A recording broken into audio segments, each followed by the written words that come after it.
Welcome to the Gay Buddhist Forum, where teachers from all schools of Buddhism offer their perspectives on the Dharma and its application in modern times, especially for LGBTQI audiences. These talks are offered freely to the world and made possible by appreciative listeners. If you would like to support our efforts to share the Dharma with underserved audiences, please visit gaybuddhist.org. There you can donate, find a list of upcoming speakers, or enjoy many hundreds of these recorded talks dating back to 1996.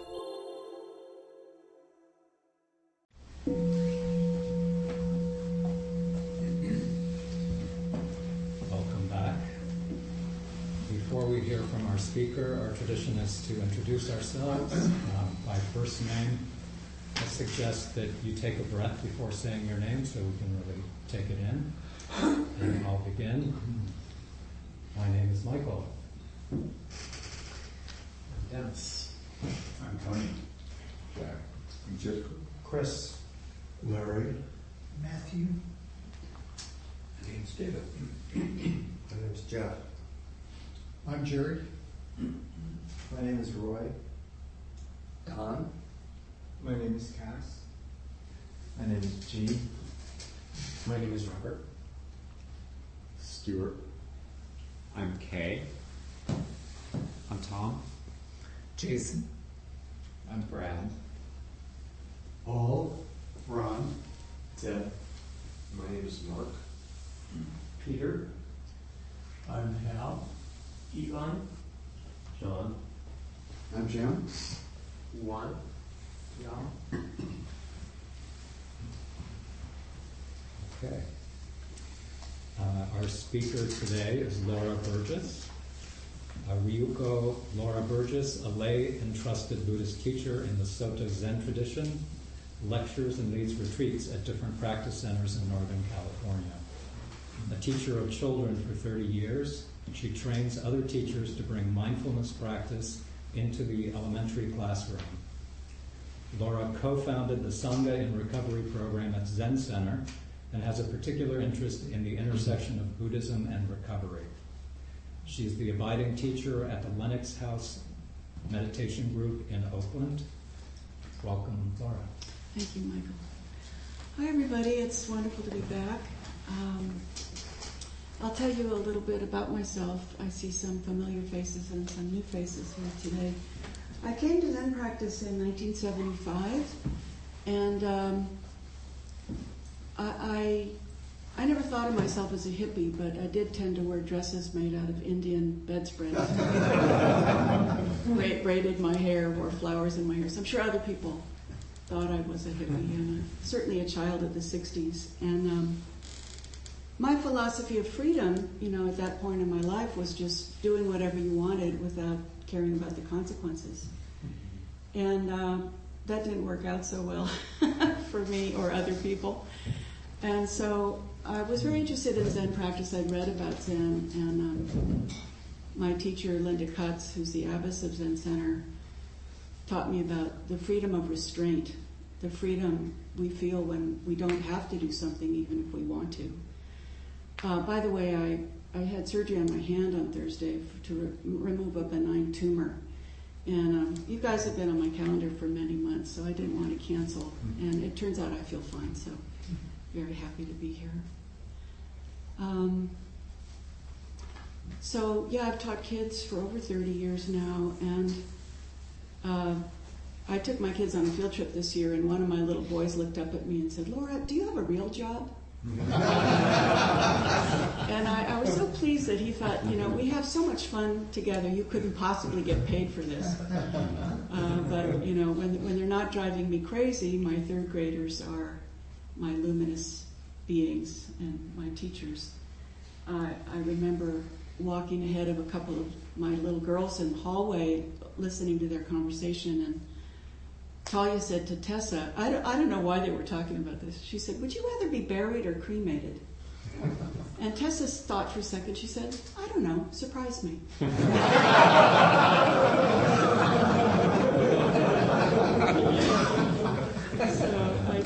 I do so love my third graders. I've been studying this book, The Book of Joy, and And I'll just hold up the cover. You'll see the Dalai Lama, His Holiness the 14th Dalai Lama, in conversation with Bishop Desmond Tutu and of South Africa. So they came together in Dharamsala for about a week, and with the help of a writer and editor named Douglas Abrams, they wanted to answer this timeless question: how can we find joy in the midst of life's sufferings? And if we think about the Dalai Lama, of course, he was exiled from his country. His people have been oppressed by the Chinese government and terrible violence done to their way of life. And of course, in the case of Desmond Tutu, the terrible violence and strife in South Africa leading to the end of apartheid. But, you know, a lot of suffering preceded that. And there continues to be tension and conflict there. And, you know, I was very drawn to this book because I've always been fascinated. You know, I studied with Swami Satchidananda, and Suzuki Roshi, who founded the San Francisco Zen Center, died before I arrived there. But I've seen films of him, and many of you are familiar with his image. He was about 4'11", and he had such joyfulness, such a childlike joy.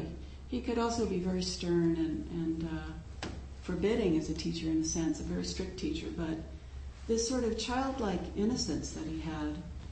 And that meant even more to me when I read his biography, Crooked Cucumber, written by David Chadwick, where even though I'd been practicing at Zen Center for many years at that point, I found out a lot of the terrible suffering that he'd been through in his family life and in World War II.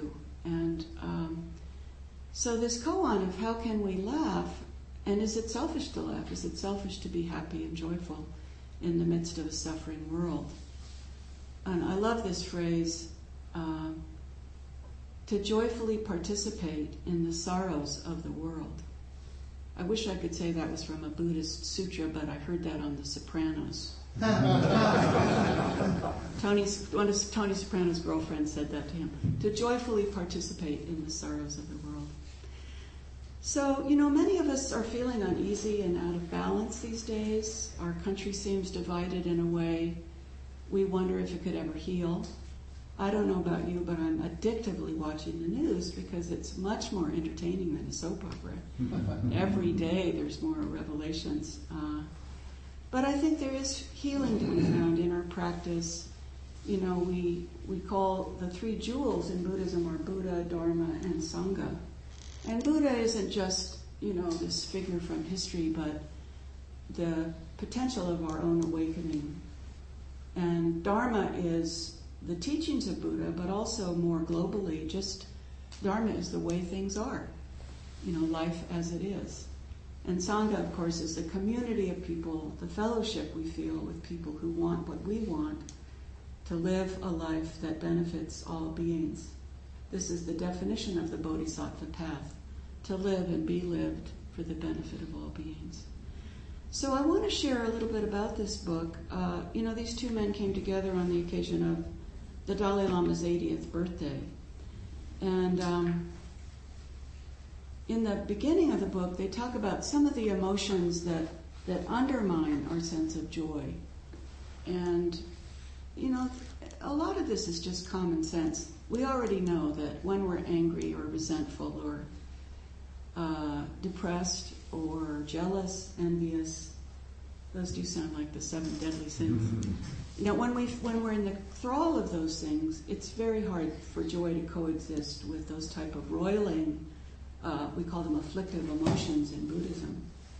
But I hasten to say that our effort in practice, again, is not to push those feelings down and pretend we're above them, pretend we don't feel those things. You know, to joyfully participate in the sorrows of the world, we're still human beings, and as long as we live in a human body, we are subject to sickness, old age, and death. This is what the Buddha was exposed to. Finally, after being protected from those things, he found that the human body is subject to sickness, old age, and death. But he also became aware of the potential for human beings to find some kind of ease and compassion in the midst of this world. So we feel these so-called afflictive emotions deeply, and we can learn from them. And they have their place, and we might feel anger at a social injustice. I just picked up a book about Stonewall, and, the amazing courage of these men who finally couldn't take it anymore and stood up and fought and died, some of them, in the effort towards freedom. So anger can be a useful emotion if it spurs us to right a social wrong. And sadness might be an indication that something in our life is out of balance, that we need to change. Anger and resentment literally narrow our point of view, though. When we get into that fight or flight mode, literally our vision narrows and our palms become sweaty, and our effort then is just to survive. We talk about fight or flight, but the other two are to freeze or to flee. Fight or flight, freeze or faint is the other one. So those are the 4 F's, you might say.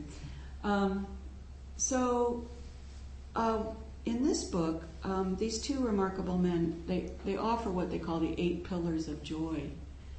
So it's sort of common sense that if we're in the thrall of negative emotions, we need to kind of turn our attention towards more positive emotions. And this is what our practice is. Our practice is actually retraining our mind.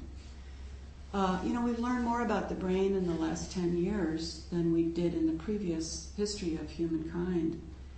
And a phrase I've come across again and again is that the mind is like Teflon for positive experiences and like Velcro for negative experiences. Some of you are nodding, so you know what I mean by this. As a teacher, someone can praise me and tell me what a wonderful teacher I am, and that can just roll off my back and evaporate immediately. But if someone criticizes me or says something negative about me, I can just replay that and chew it and, think of it over and over again until it feels like it wears down a groove in my brain. And that's literally what's happening. As I think about that negative experience over and over again, I'm making a neural pathway in my brain, and I'm securing that negative emotion and replaying it and rehearsing it. So habitually responding to the world with fear and anger can be exhausting, and it just perpetuates this negative response. So these 8 pillars of joy are intentions that we can cultivate. One thing that they stress is we don't have control over much in the world, but we do have control over what we choose to pay attention to. So these 8 pillars are perspective, humility, humor, and acceptance. Perspective, humility, humor, and acceptance. And these are qualities of the mind. These are mental abilities that we have. And then the other 4 are forgiveness, gratitude, compassion, and generosity. And I'll talk about each of these a bit. So the final 4 are qualities of the heart: forgiveness, compassion, generosity, and gratitude.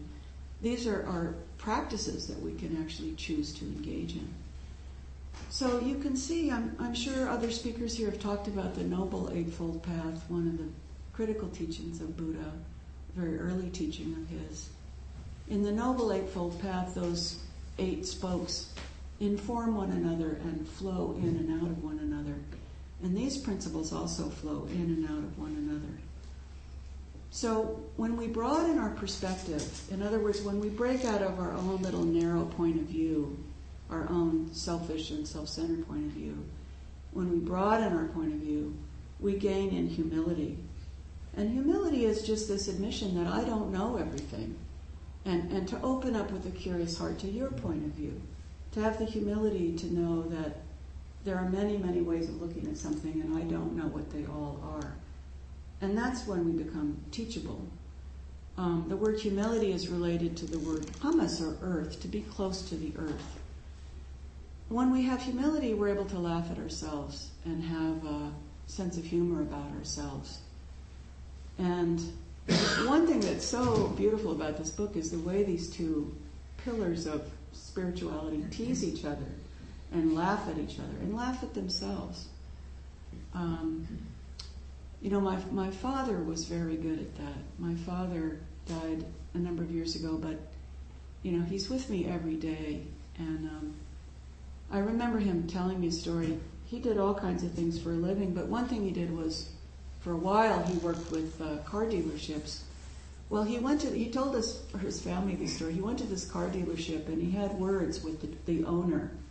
And my father, very self-righteously gave this guy this big speech, and then he slammed his attaché case closed and stormed out of the room, and then tripped over a curb and his attaché case opened and all these papers flew all over the parking lot. And of course he looked back and the owner of the car dealership was laughing his head off inside.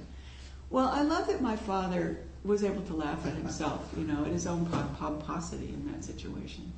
And that was a wonderful, that was a wonderful standard that he set for our family. If you could tell a good story on yourself around the kitchen table, that was a wonderful thing. So to laugh at ourselves and to have humor about life, this crazy thing called life, also leads to acceptance. To be able to accept things the way they are. To accept the things we cannot change. And when we cultivate these qualities, we notice that gratitude arises. And with gratitude, we feel more compassion to other people, and a kind of natural generosity opens up to us. And forgiveness, of course, is at the center of all these things.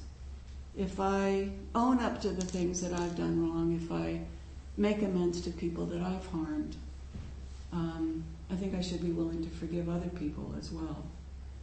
So all of these principles, I think, flow in and out of one another. But the first of them is perspective. And again, sometimes we forget that while there are many things in life we have no control over, we do have control over our perspective, It was a real lesson in powerlessness for me to be lying on a gurney on Thursday. But, I've seen so many movies and TV shows. I just felt like I was in the ER, looking up at the ceiling as they pushed me through the hospital, and then just being out cold and waking up with this on my hand.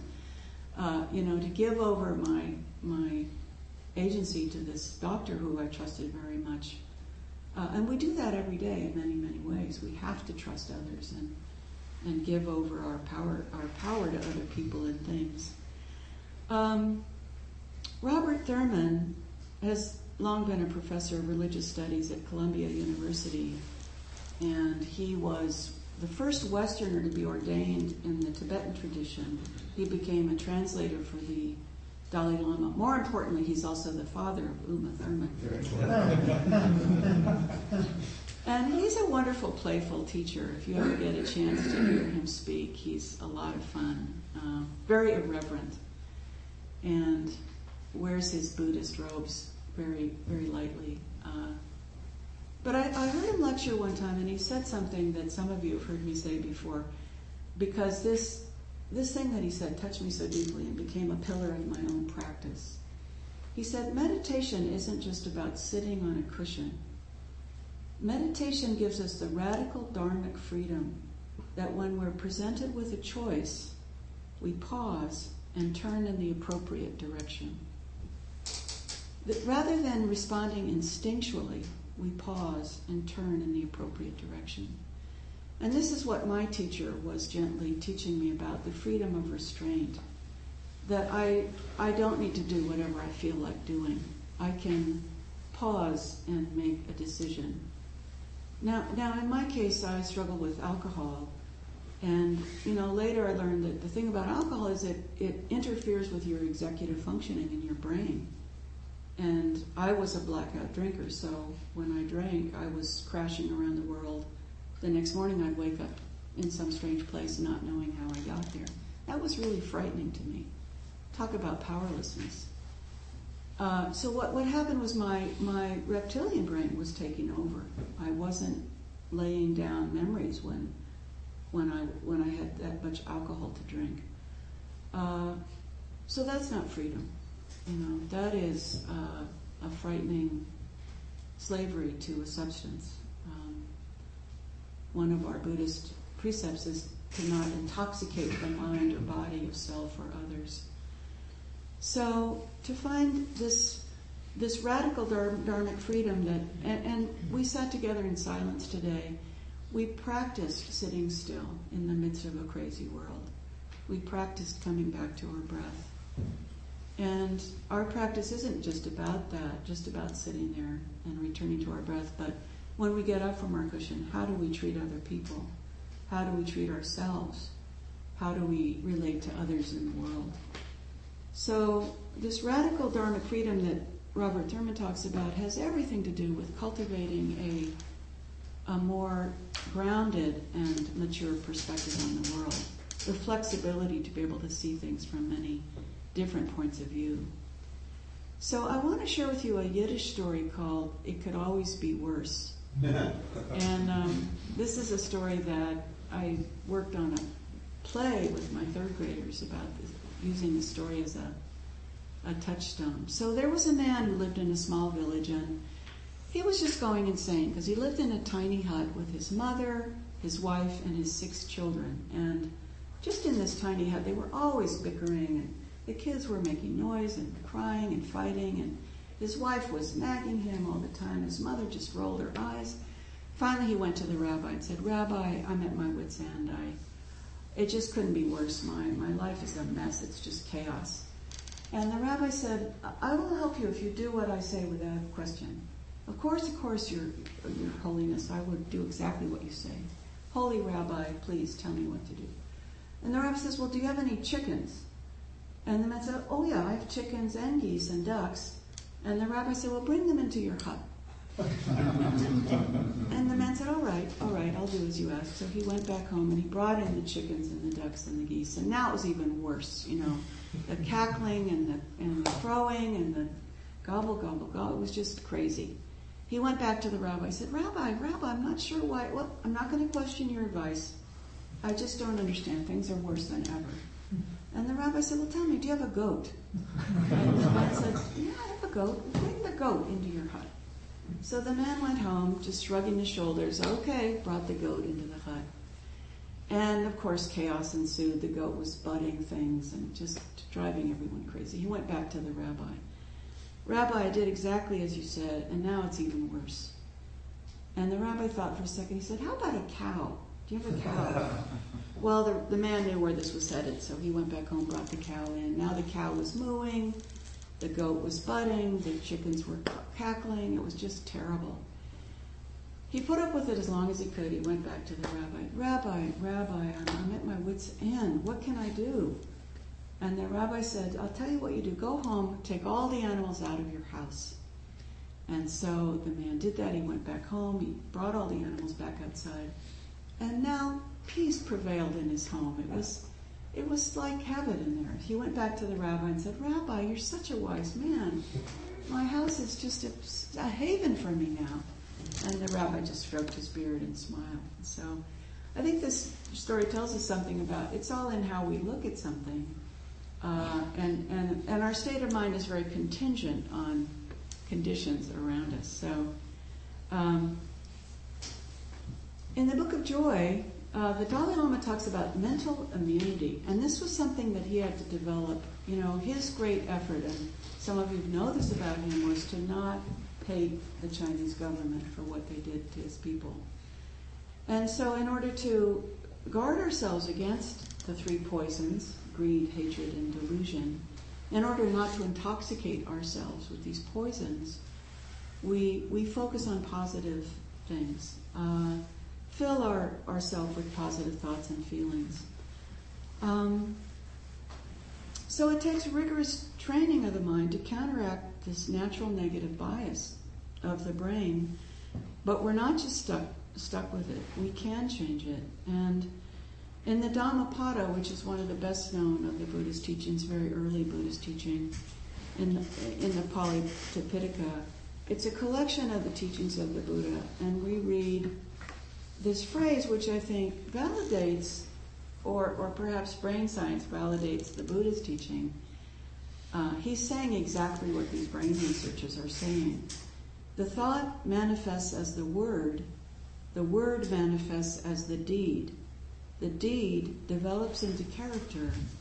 So watch the thought and its ways with care, and let it spring from love born out of concern for all beings. You know, we were brought up being taught that you are what you eat, but the Buddha is saying you are what you think. You know, the way we see the world, the thoughts we dwell on, the perspective that we choose to have towards the world is our experience of the world. And I love Viktor Frankl's book, Man's Search for Meaning, and that book is cited in the Book of Joy. And he survived Auschwitz and developed a way of thought called logotherapy, which is about, he doesn't call it a radical dharma freedom, but the freedom we have to develop and cultivate our own meaning in the world. And during his time in Auschwitz, he saw great courage and generosity and endurance and integrity, and came to feel that the attitude we choose to take towards our circumstances, the attitude that we take towards suffering, is our freedom from suffering. The Dalai Lama discusses perspective in this book as the action of stepping back and widening our view, rather than seeing things entirely with our own limited, self-centered, and limited self-interest, our self-centered point of view. And he describes looking at any situation or problem in our life from many different points of view. You know, there's that famous parable from India of the 8 blind men asked to describe an elephant. And depending on where they, one man says, well, an elephant is like a wall. He was feeling the side of the elephant. Another man said, well, it's like a broom. He was feeling the tail of the elephant. Another man said, well, it feels, an elephant is like a big banana leaf. He was feeling the ears. The elephant is like a sword. He was feeling the trunk. So this is a parable about how, in our own limited perspective, we have only part of the story. We have to look at that elephant from all sides. And I think this is the birth of compassion, if we can see other people's points of view. So, with practice, we can become less fixated or attached to our own limited point of view and acknowledge a wider perspective. Suzuki Roshi, Beginner's Mind is the name of his book, translation of his talks. And he famously said that in a beginner's mind there are many possibilities, in an expert's there are few.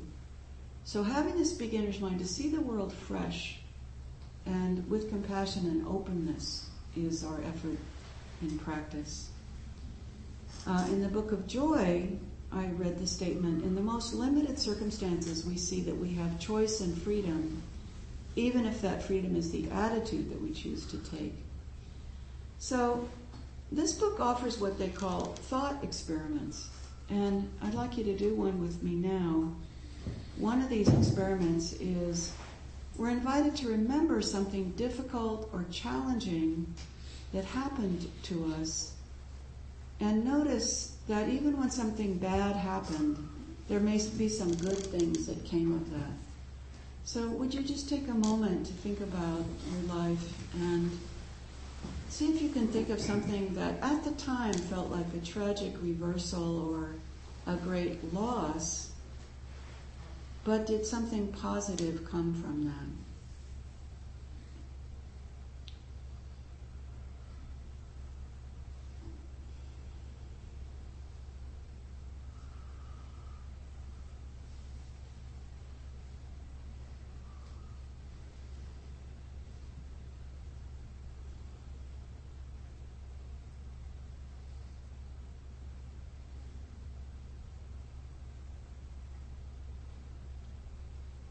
If we lose a job or a long-term relationship, it may just guide us towards the work we're meant to do, or guide us towards a relationship that's more nurturing and fulfilling for us. In my own case, I did many kinds of work before I became a teacher, from telephone solicitor, house cleaning, salmon fishing. I was the assistant to the Senate Majority Leader in the Alaska State Legislature. But all of those things, when I stopped doing them, felt like a bit of a failure, but they all led me to do the work I was meant to do, which is to teach children. So I wonder if one of you or some of you might be willing to share something that came to mind for you of a reversal in your life that also had unexpected positive consequences. Yes? So about 5 years ago, my family's house burned down, my mother's house. And she was living alone after my father had passed, and she got out, but it was a total loss, pretty much. And at the time, of course, it seemed terrible and it was very distressing, but the results of that is that we were able to move her into an apartment, living alone and not having to take care of this big house with a pool and landscaping. Even though we've been trying to get her to think about that for years, like start cleaning stuff out, and she'd fill a shopping bag after a month and like, okay, I'm ready to get rid of that stuff. But this took everything away. And so she realizes that that's a benefit, and she had even prayed that morning, God, I can't handle this house anymore, please help me. And that night. But the other big benefit was financial, because as a result of the insurance, I said to my mom, I said, well, can you imagine if we had a garage sale or a yard sale, we put everything out on the yard and sold everything, do you think we'd walk away with $110,000? Yeah. No. And that was just for the contents of the house. So. Yeah, wow. Thank you. Yes? I reflected back about over 35 years ago when I was married with 2 young sons and struggling with my sexuality and my trying to figure out who I was, and finally decided that I had to leave that marriage and become more of who I was. And it was wretchedly painful. And my sons were 4 and 6 at the time, and I was terribly concerned about how they would turn out. And now, all these years later, my wife and I have joint custody. We kept joint custody, so I remained in their lives, and now I'm very close to both my sons. They live nearby. I'm close to my grandson, and I'm actually friends with my ex-wife. So it turned out well, and especially for me, because I became more of who I was meant to be. Mm-hmm. Thank you for sharing that.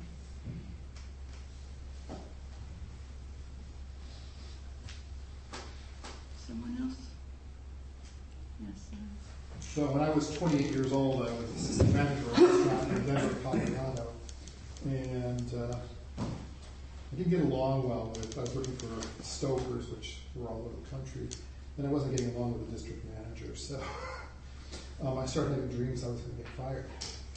So one day the general manager comes, "Would you have lunch with me?" And I said, "Well, here we go. This is it." So I went, and he said, "We really like your work here, but the district manager doesn't like you, and he wants to transfer you back east." And I said, "Well, I'm not going to go back east." And so the manager goes, "Well, can I make a deal with you? And you stay through the holidays, and I'll pay you cash under the table."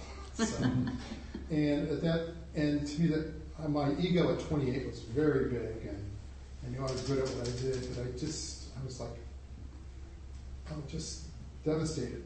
So after I thought about it and stuff and went through a lot of pain, I decided that I was going to finally move to San Francisco.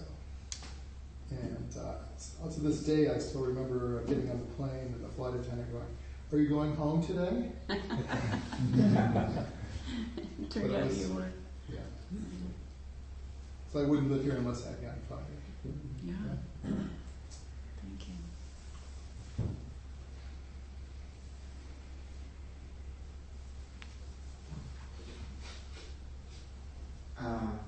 I was recently going through drawers, sorting, tossing,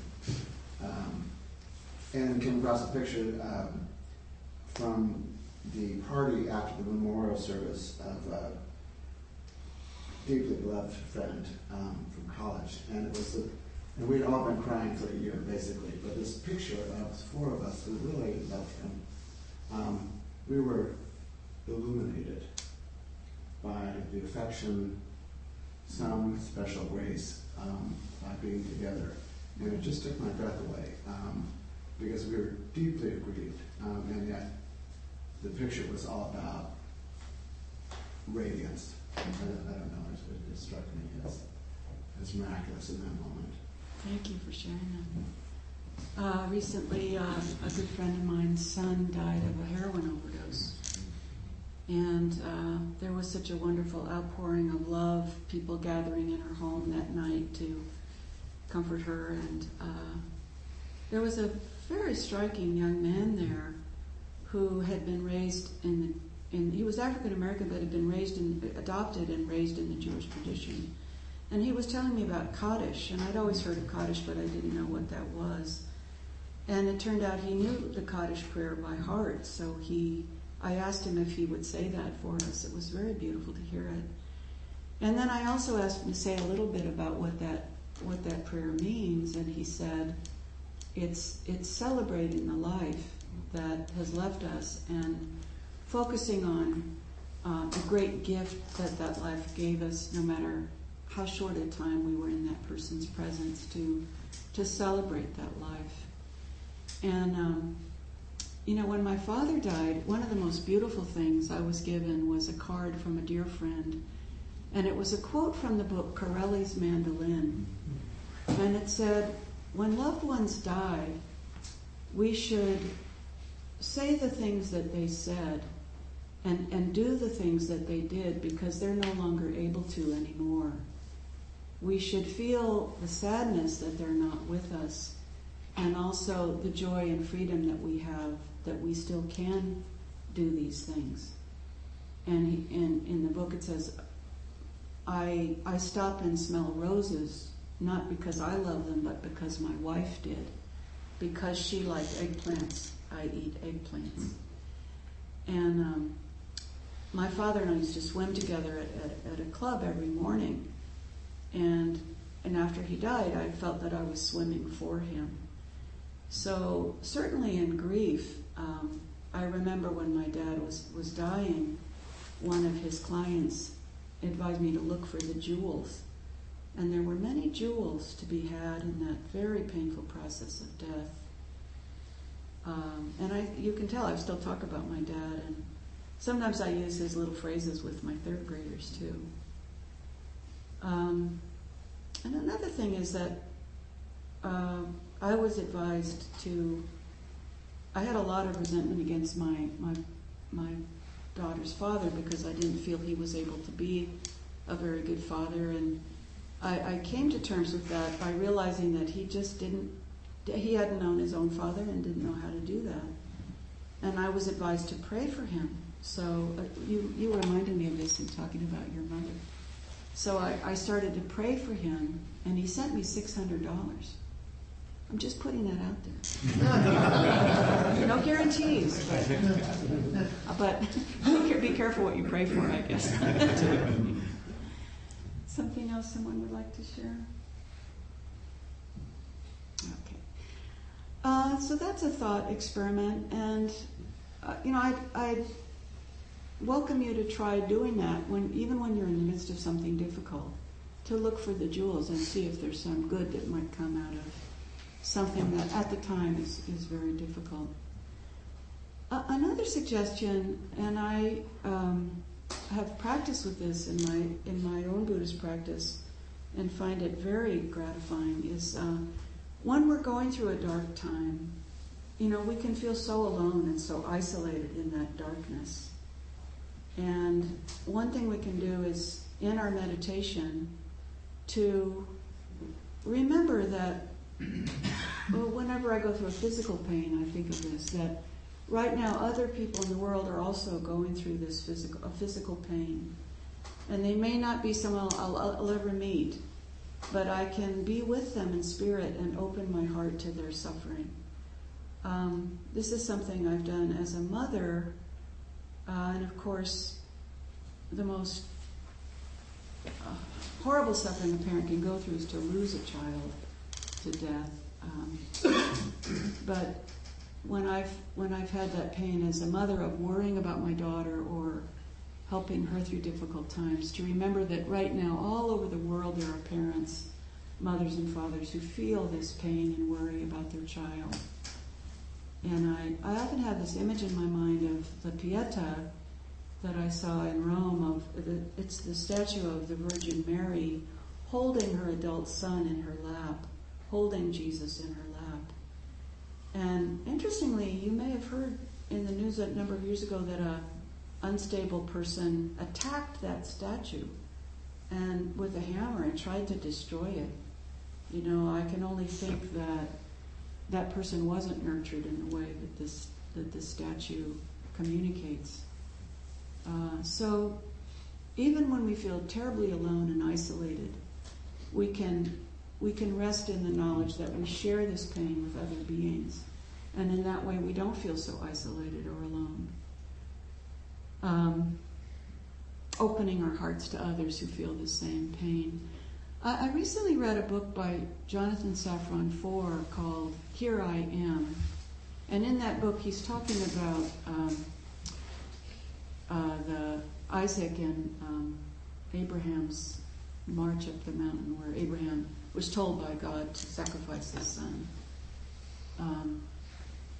And there was a phrase in that book that was, there are no miracles. There is only the healing that comes when we believe each other's pain and are present with it. There are no miracles. There is only the healing that comes when we believe one another's pain and are present with it. And it's sort of counterintuitive because we might think that if I feel your pain, my own pain will be increased. And yet it's just the opposite, that when we share our pain with one another, our hearts are healed, you know. So the practice of recognizing that all beings suffer is the birth of compassion. And the word compassion literally means to suffer with someone. This isn't pitying someone from on high, feeling sorry for someone who has less than we do, but literally suffering with them. And in the Book of Joy we find these words. The incredible thing, the Dalai Lama and the Archbishop pointed out, was that this suffering with others reminds us that we are not alone and actually lessens our pain. This recognition of our interdependence begins to soften our rigid sense of self, the boundaries that separate us from others. The Dalai Lama had said earlier in the week, if, on the other hand, I relate to others from the perspective of myself as someone different, a Buddhist, a Tibetan, and so on, I will then create walls that keep me apart from others. And our perspective can change in an instant. This may have happened to you, that suddenly in your life, suddenly you were able to see things from a totally different point of view. And I think I was listening to Radiolab when I learned of Susan Berry, a neurobiologist. She wrote a book about this experience. Her last name is spelled B-E-R-R-Y, Susan Berry. And she had a vision impairment since she was a young child, where she was unable to see things in 3 dimensions. It's really hard for us to even imagine that, but to her, the world looked like a flat piece of paper. And I went to the movies once with an African man from Ghana, and he said to me, I guarantee I'm going to fall asleep during the movie because I can't see a movie as 3 dimensions. He didn't grow up watching movies. He would see a movie as a flat plane. Sure enough, he fell asleep immediately when we went to see It's a Wonderful Life at the Gastro. So she had surgery recently that allows her to see in 3 dimensions. And she was asked by the interviewer, is there something thrilling you've been able to see since learning how to see in 3 dimensions? And her answer to that question propelled me to just go outside and lie down under a tree. Because what she says reminds us that all around us there are miracles for us to see that we just are inured to just from constant contact with these things. So when asked, was there something thrilling you've been able to see, she said, I would have to say trees.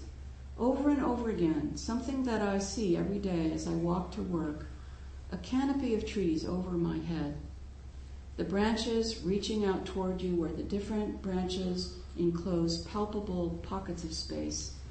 I sometimes find myself admiring these spaces between the branches of a tree, actually walking and immersing myself in those pockets of space. I used to see a snowfall as a flat sheet at just a little distance in front of me. I didn't feel I was part of the snowfall. Now, when I watch the snow coming down from the sky, each snowflake is in its own space, and there are volumes of space between each snowflake.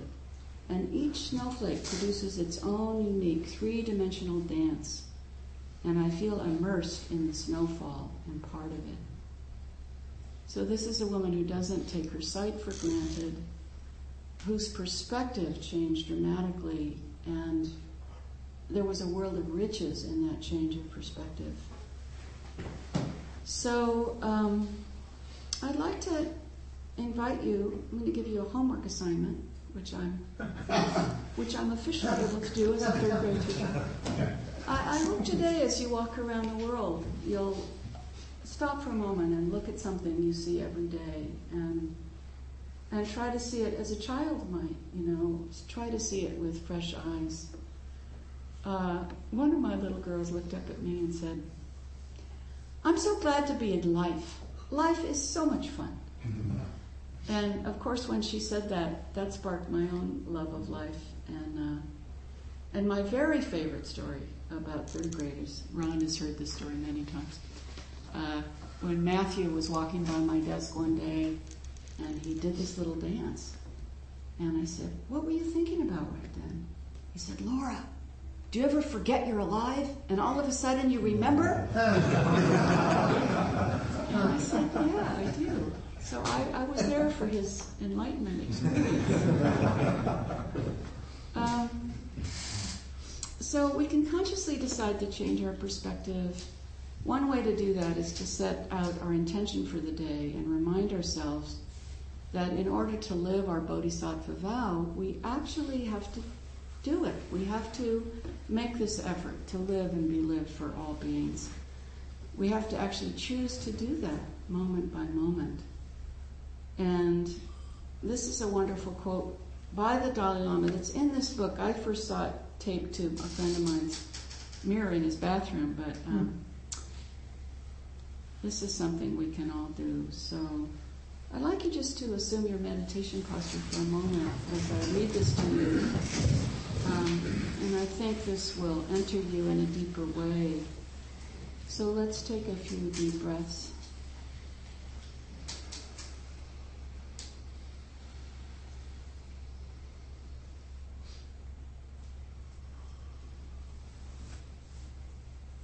Every day, think as you wake up, today I am fortunate to have woken up.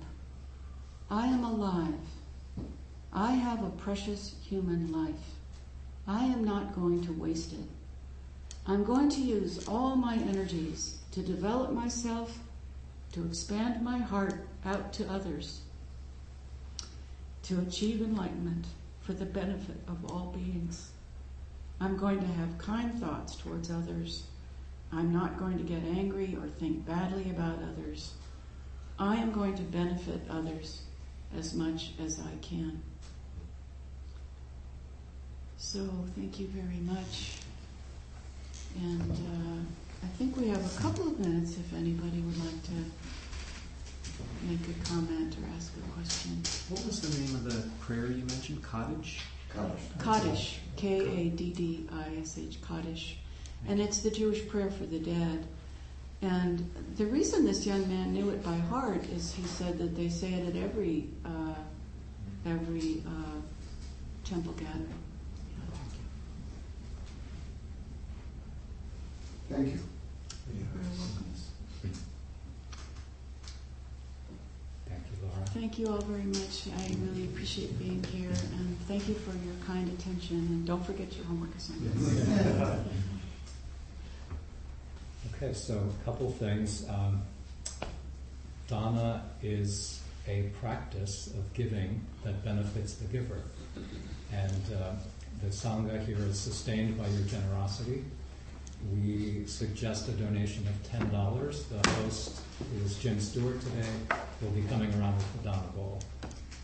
Next week's speaker is David Lewis, and David is here today. He's going to be speaking about the aggregates, and I believe the aggregates are sort of what make us up as human beings. Do you want to say anything further about that, David? At least the illusion of us. I also wanted to mention that our you may have seen via the Yahoo groups, but one of our beloved teachers who also loves us very much, Jataka, is in hospice care in the South Bay. She has lung cancer that I believe is metastasized, so it really is the end of her life. So when we do our dedication of merit today, I thought we would, send loving kindness and well wishes to Jataka. Are there any announcements? Yes, Jim. Yeah, I'm your host. There's some treats out there, mainly fruits and brownies as well. I'll be going around with the Dharma bowl. This is an opportunity to experience your wealth by sharing. There's a sign-up sheet, but I think almost everyone here is signed up. But if you're not, it's on the bureau out here. And there's hot water for tea, and there are cups. And if you'll just leave the cups in the sink, I will wash them. And people who choose to go to lunch at 12:30 gather at the door for that. Also, I have another announcement. I sing with the San Francisco Choral Society, and on August 18th and 19th at the Symphony Hall, we're performing Mendelssohn's magnificent oratorio, Elijah. It is a biblical thriller. It is convulsive, drenched in beauty. Even though it is, the contest was the priests of Baal and chariots from heaven on fire. It's full of melodic spectacle and deep feeling. We weep every rehearsal. It's so beautiful.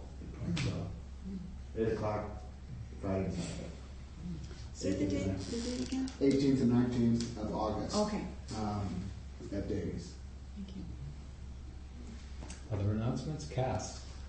Hi, I'm a member of the group, the Sisters of Perpetual Indulgence, and I'd like to just mention I have some postcards for an event that we're having. There's a documentary film will be premiering at the Castro Theater 2 weeks from tomorrow. It's a documentary that was made about the trip that they made to Shanghai for the first public gay pride in Shanghai a couple of years ago. It's called Stilettos for Shanghai. It's basically a film about LGBT rights in the rest of the world, but it's focusing on this particular manifestation of joy. And it's also a benefit for the gay people of Chechnya, for organizations that are helping rescue them from concentration camps and murder. So, but the focus is on joy at this event. So I have some cards here. It's Monday, August 7th at the Castro.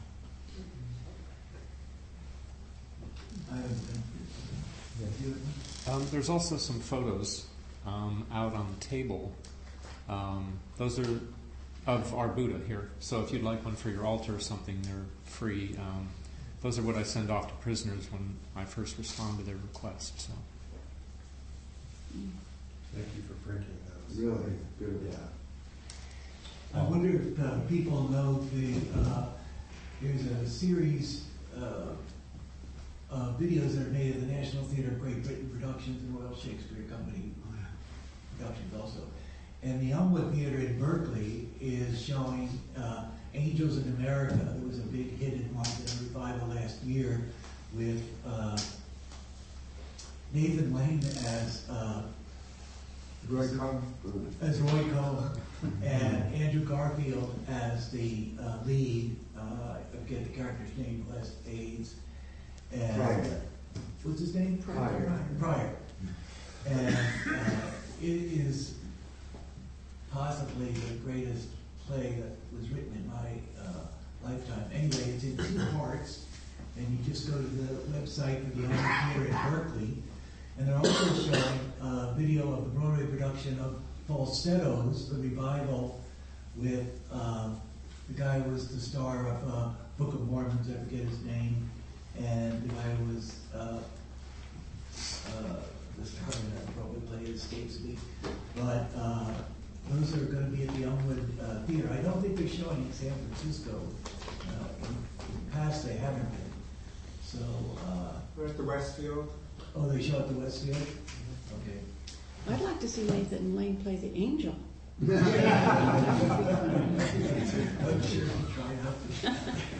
Also, it's magnificent. Yeah, that's great. Any other announcements? I wanted to just mention that Richard Azzolini is not here, but our annual retreat that Richard is coordinating this year, I believe it's the 3rd weekend in October. Halloween weekend. So you may want to mark your calendars and save that date. Registration should be open in a couple of weeks. Okay. All right, let's gather for our dedication to merit.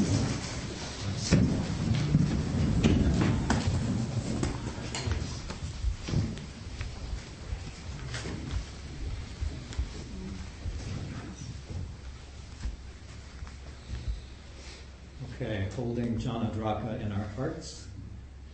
By the power and truth of this practice, may all beings have happiness and the causes of happiness. May all be free from sorrow and the causes of sorrow. May all never be separated from the sacred happiness which is without sorrow. And may all live in equanimity, without too much attachment or too much aversion, believing in the equality of all that lives. Thank you. Thank you for listening to the Gay Buddhist Forum. If you would like to hear several new talks per month and be notified of upcoming speakers so you can participate live, please subscribe to this podcast, like us on Facebook, and join our mailing list by visiting gaybuddhist.org.